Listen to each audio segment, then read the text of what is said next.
Hey everybody, that's Jake Gaskell here from G4TV.com, joined by... Nicole Zavalich, also from G4TV.com. What are the chances? Yeah, fancy seeing you here. Unbelievable. So, recently we had a chance to play through 3 hours of Skyrim. Yes. It was actually the first time I'd actually played it. Myself as well. So, I hadn't played it yet, missed it up at all the cons, so... Yep, it was on display. It's kind of our final playthrough before the game goes gold and is released November 11th. It's coming up. Yeah, so as you can see there, you can use your ice arrows, like Link has, to freeze bunnies. And you can also use that freezing power on bears. On bears, apparently. Now, see, when we played, we started 45 minutes into the game, so we had very limited magic powers. I hadn't used ice yet. Oh my god, what? It's like an elk. I know, it's some kind of tree demon. Elk tree demon. Yeah, which I guess the axe would be a good... Okay, but it's like a wind axe. Yeah, I'd probably go with fire against the tree. Yeah. That's me. But see, and you should have fire because you start out with fire, and is that what the magic you used was? Yeah, I think we both, kind of start out with, there's fire and then healing and a couple of those other things. So the thing I found that's hilarious and is kind of crazy is how you can make these kind of different combinations between weapons, powers. You can put stuff in both hands. So at one point I was basically dealing fire with one hand and healing myself with the other. So, but didn't you feel like your mana bar or whatever that bar is in this game kept like running out? It went down a little bit. I mean, we were level 1. We were very. Oh man, so I went into caves and was surrounded by enemies, and so I would have fire in one hand and a sword in the other, and then I would just deal as much damage as I could, run away. Oh yeah, running away. Like a coward, yes. Hide. Then I would take out my magic. My healing, rather, and then I would heal, and then I would hide some more, and then I would go back and continue. Early on, it's a lot about hiding. It's a lot of hiding and walking is going to be... Well, all 3 hours were walking and hiding for me. It was probably 2 hours and 48 minutes of walking, maybe, and then the rest was just crazy action. Which is not fair. Right. That's not accurate ratio, but you will definitely be... But it is an accurate ratio, but that's not a bad thing. Yeah, exactly. It's like any of the Fallouts or the Elder Scrolls, like that. It really is about being in the world. Yeah. And you're not walking, twiddling your thumbs. You're walking, twiddling your fire, and you're killing wolves and bunnies. But then that's the thing, too, is that you're taking in this kind of, this gorgeous environment. Just kind of walking around, just listening to the sounds of nature, the rivers running, and the birds chirping, and all of that stuff. And, of course, dragons coming out of the sky to burn you to death. Right, so that's kind of like the premise of Skyrim, is that you are dragonborn.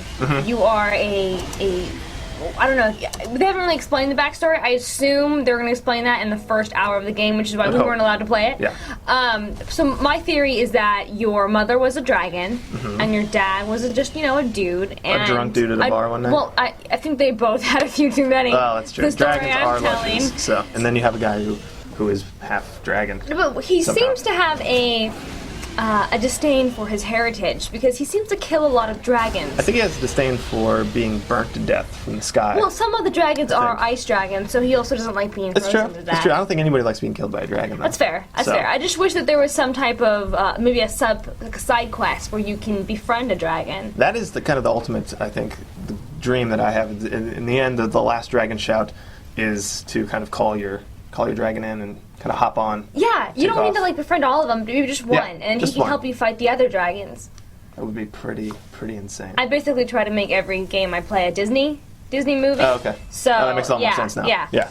So, apparently, we just saw a chicken be brought back to life. I guess, can you use your healing powers to heal others? I don't know, and it looked like almost it was either brought back to life or it was sacrificed with ice. It's a little bit unclear as to what exactly was happening with the chicken. Because when we both did a similar mission at the Mage College, back to college, guys. Again, exactly. So at the Mage College, we both did the same mission, but we did it differently. I was tasked with performing a special fire attack, and I upgraded my fire spell, but you had a healing spell. I had the healing spell. So wasn't that spell to heal others?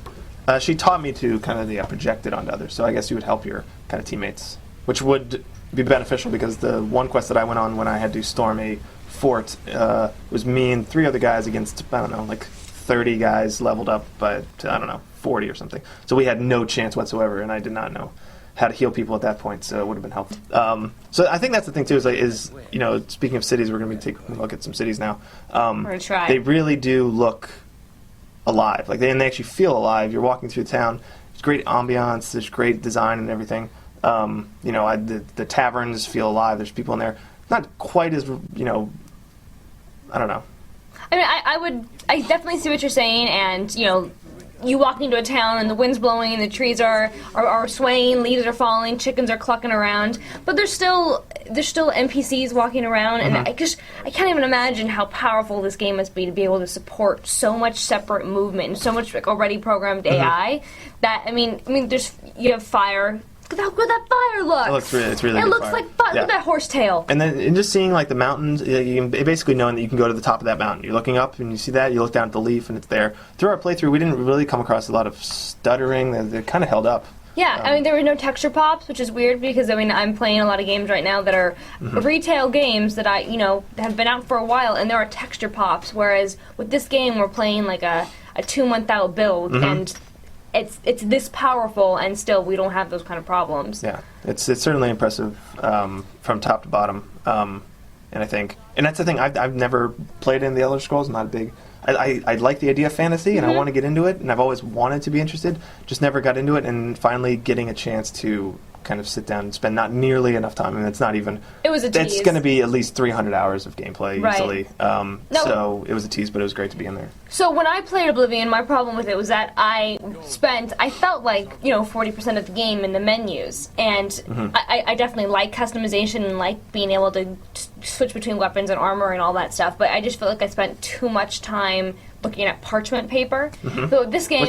Which there are... thousands of books, by the way. Just so I will be 2,992 That's or pretty something. good. How many books you can find, That's and pretty good. each one has 8 pages you can read. But with Skyrim, I felt like I didn't need to spend that much time in the menus. I could. I definitely had that option, but there was so much more at my disposal without having to go through menu screens that I didn't need to spend time there, and I could spend more time in Skyrim. Yeah, and they've done a really good job. Obviously, we've seen it a bunch with the how they've kind of laid out the UI for the menus, and you have the right hand is your weapons, left hand is your magic. You look down and it's the map, and you look up and it's in the stars, and you see your skill tree and stuff, which is incredibly daunting. If you're we didn't have time to kind of sit there and soak it all up. I tried. I spent a solid 7 to 10 minutes trying to figure out what to use my one skill point in, and I had no idea. Yeah, I just threw it into something around. I don't even remember. Maybe health. Purple stars. Something. Yeah, that looks Purple good. stars. First purple star to the left. Got it. I'm a Virgo. Which one do I pick? I don't know. What is that? Is that a goat? I don't know what Virgo is. Constellation. No, Virgo. obvious. Oh, okay. It's like a girl with a bucket.